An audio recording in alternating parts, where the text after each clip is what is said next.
महाराज, सत्य की विजय होती है। आज सत्य को जीवन में उतारना चाहिए, क्योंकि हमारे धर्म, हमारे शास्त्र, गोस्वामी तुलसीदास जी कह रहे हैं, धर्म न दोसर सत्य समाना, धर्म न दोसर सत्य समाना, आगम निगम पुराण बखाना, आगम निगम पुराण बखाना। इस संसार में सत्य से बड़ा कोई धर्म नहीं, यही हमारे आगम निगम वेद पुराण कहते हैं। जीवन में भागवत का पहला श्लोक और भागवत के पहले श्लोक का पहला शब्द ही हमें शिक्षा दे रहा है, जीवन में सत्य को अपनाओ। और जिसने सत्य को अपना लिया उसने सारे धर्मों का पालन कर लिया, और जिसने सत्य का, जिसने धर्म का पालन किया। सज्जनों ध्यान देना, यदि हम और आप सब सत्य की रक्षा करने लग जाएंगे, हम और आप यदि सत्य की रक्षा करने लग जाएंगे, तो वही सत्य एक दिन हमारी रक्षा करेगा। भैया, क्योंकि साच बराबर तप नहीं, झूठ बराबर पाप। साच बराबर तप नहीं, झूठ बराबर पाप। साच बराबर तप नहीं, झूठ बराबर पाप। साच बराबर तप नहीं, झूठ बराबर पाप। झूठ बराबर पाप, झूठ जाके हृदय साज है, ताके हृदय जाके हृदय साज है, ताके हृदय आ। जिसके हृदय में सत्य की रक्षा होती है, संत कहते हैं उसके हृदय में आप विराजमान रहते हो। तो सत्य का अर्थ ही नारायण है, सत्य का अर्थ ही श्री हरि, श्री गोविंद है, श्री कृष्ण है। इसीलिए देवताओं ने जब भगवान की गर्व में स्तुति गाई है, तो भगवान को 9 बार सत्य कह करके बुलाया। सत्यव्रतम सत्यपरम त्रिसत्यम, सत्यस्य योनिं निहितं च सत्य, सत्यस्य सत्य मृत सत्य नेत्रम, सत्यात्मकं त्वां शरणं प्रपन्न।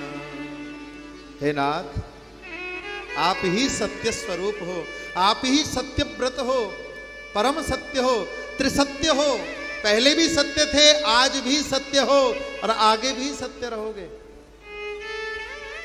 सत्य कहिए जो बिनसे नहीं। परम श्रद्धेय परम पूज्य बक्सर वाले मामा जी इस श्लोक की व्याख्या में कहते थे, सच्चिदानंद का अर्थ क्या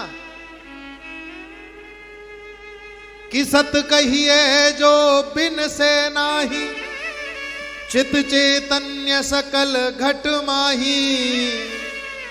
घट घट आनंद करे आनंदा, ताको नाम सच्चिदानंदा। जो सब में बसा हुआ है वो चित्त चैतन्य रूपी परमात्मा ही। इस शरीर में चित्त चैतन्य रूपी परमात्मा है, तो इस शरीर का महाराज एक बाल भी खींचो तो दर्द होता है, पर जब ये चित्त चैतन्य रूपी परमात्मा इस शरीर से निकल जाता है, तो इस शरीर को चाकू से काटो या कुल्हाड़ी से काटो या पोस्टमार्टम करो, कुछ नहीं होता, क्योंकि वो चित्त चैतन्य रूपी परमात्मा शरीर से निकल चुका है। और आनंद किसको कहते हैं भैया? आनंद कोई और नहीं है, श्री गोविंद ही आनंद है। जब कृष्ण जन्माष्टमी मनाते हैं तो क्या बोलते हैं? नंद घर आनंद भयो। कोई ये नहीं बोलता नंद घर कृष्ण भयो या नंद घर गोविंद भयो, सब एक ही बात बोलते हैं, नंद घर आनंद भयो। तो इस बात से ये सिद्ध होता है कि हमारे ठाकुर जी ही आनंद स्वरूप है। और गोस्वामी जी कहते हैं, जो आनंद सिंधु सुख राशि सी करते त्रय लोक सुपासी। जो आनंद, आनंद जो आनंद का सिंधु है, आनंद का सागर है, उस आनंद के सिंधु की एक बिंदु से हम और आप सभी आनंदित होते रहते हैं। वो आनंद स्वरूप है। सज्जनों, और इस संसार में सच्चा आनंद कब मिलता है? जब हम उस आनंद की शरण ग्रहण करते हैं, जब हम गोविंद की, ठाकुर जी की चरणों की सन्निधि में बैठते हैं, तभी सच्चे आनंद का अनुभव होता है। फिर लगता है इस संसार में कोई कुछ नहीं है महाराज, केवल ठाकुर जी के चरणों में ही सुख है। क्यों? क्योंकि तुम पूरे विश्व ब्रह्मांड में घूम करके आ जाओ, कितने भी 7 स्टार होटल, कितने भी अच्छे रिजॉर्ट, कहीं भी घूम करके आ जाओ, पर जो सुख, जो शांति अपने घर पर आकर के मिलती है, वो कहीं नहीं मिलती। तो इसी प्रकार सज्जनों, हम कहां से प्रकट हुए हैं? हम प्रकट हुए हैं ठाकुर जी के चरणों से। ईश्वर अंश जीव अविनाश, हम परमात्मा के अंश हैं, हम उस गोविंद के चरणों से प्रकट हुए हैं सज्जनों।